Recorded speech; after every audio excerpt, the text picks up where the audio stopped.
Chapter 1. The Day It Began. September 16th, 1992, London. Inside the Bank of England, officials have not slept. The British pound is under attack. Not by an army, not by another country. By one man, sitting in an office 12 blocks away. One office, one man, one decision that would make history. His name was George Soros, and by the end of that day, he would make $1 billion and bring an entire government to its knees. This is how it happened. Chapter 2. The trap set years earlier.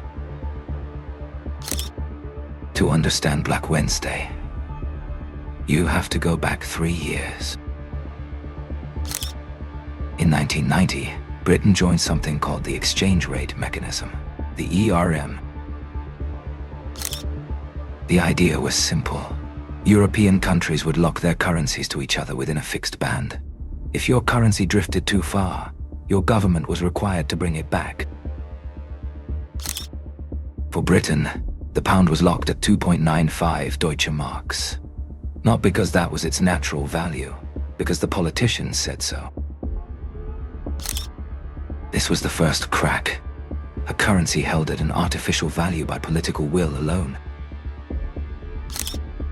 Soros saw it immediately. Chapter 3. The problem nobody would admit. By 1992, Britain had a serious problem. Inflation was high. Unemployment was rising. The economy was slowing. The normal response to this would be to cut interest rates, make borrowing cheaper, stimulate growth. But Britain couldn't do that. Cutting rates would weaken the pound. A weaker pound would fall below its ERM floor, which would break the agreement. So instead, Britain raised interest rates to 10%, then 12%, then briefly 15%. 15% interest rates. In a recession, mortgages became impossible. Businesses couldn't borrow. The medicine was worse than the disease. And Soros was watching all of it. He was building a picture, one that the British government refused to see. Chapter 4. The Man with the Plan. George Soros was born in Budapest in 1930. He survived the Nazi occupation of Hungary as a teenager by hiding his Jewish identity. He escaped communist Hungary in 1947, arrived in London with almost nothing. He worked as a waiter, then a railway porter. Then he put himself through the London School of Economics. By 1992, his hedge fund, the Quantum Fund, managed $10 billion. He had developed a theory. He called it reflexivity. The idea was this: markets are not rational.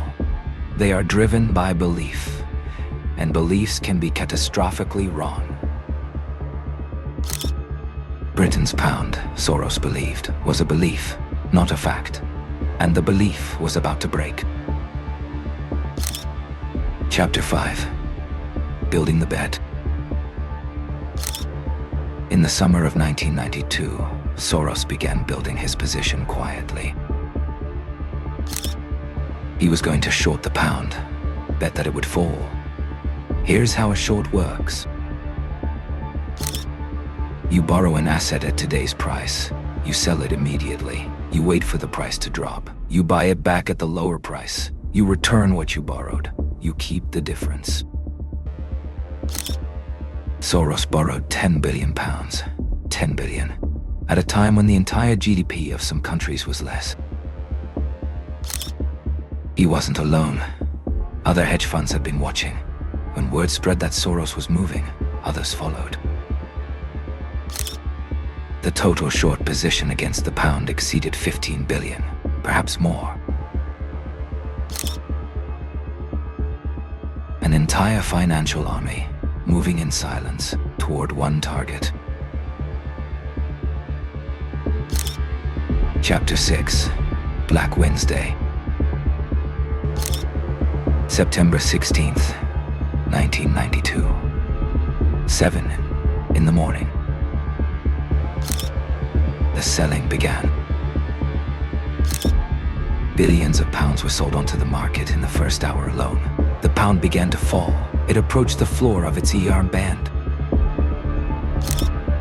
The Bank of England responded. It began buying pounds, trying to prop up the price.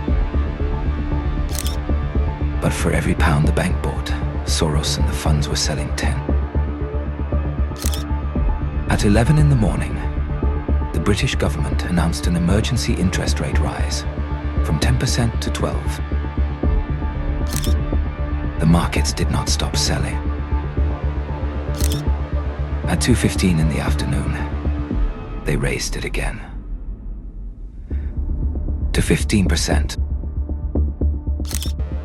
It made no difference.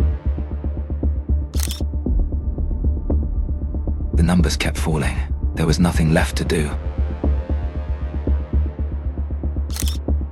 By mid-afternoon, the Bank of England had spent the equivalent of $27 billion in foreign reserves trying to defend the pound.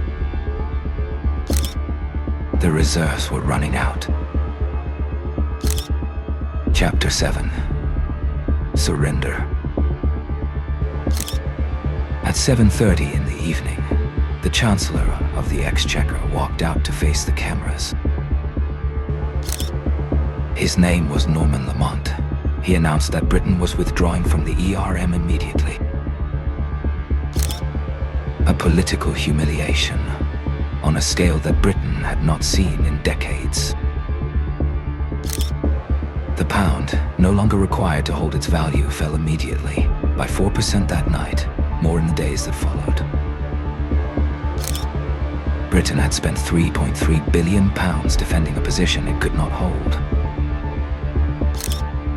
In Soros's office, they began to calculate the profit. $1 billion made in a single day by betting that a government was lying to itself. $1 billion in one day. Chapter 8. The Aftermath. The newspapers called it Black Wednesday, a national humiliation. But here is what happened next. Something almost nobody predicted. Freed from the ERM, Britain could finally cut interest rates. And it did, aggressively. Within a year, the British economy began to recover. Growth returned. Unemployment fell. The pound's devaluation made exports cheaper. Manufacturing came back. Some economists now argue that Black Wednesday was actually the beginning of Britain's economic boom of the 1990s. The humiliation that saved the economy. The catastrophe that became the cure. The Conservative Party never recovered its reputation for economic competence. They lost the 1997 election by a landslide.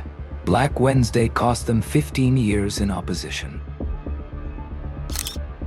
One day, one trade, two completely different legacies, depending entirely on which side of it you were standing. Chapter 9. The Lesson. Here's what most people miss about Black Wednesday. Soros did not break the pound. The pound was already broken. He simply found the crack and pushed. Governments can declare things. They can sign agreements. They can announce policies. But markets don't read declarations. They read reality.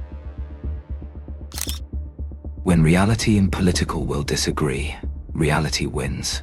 Every time. It just takes someone with enough capital and enough nerve to make it happen faster. This is the nature of leverage. The right pressure, at the right point, can move things that seem completely immovable. Soros did not have more power than the British government. He had better information, and he was willing to use it without hesitation. That is the point of maximum leverage, and someone always finds it.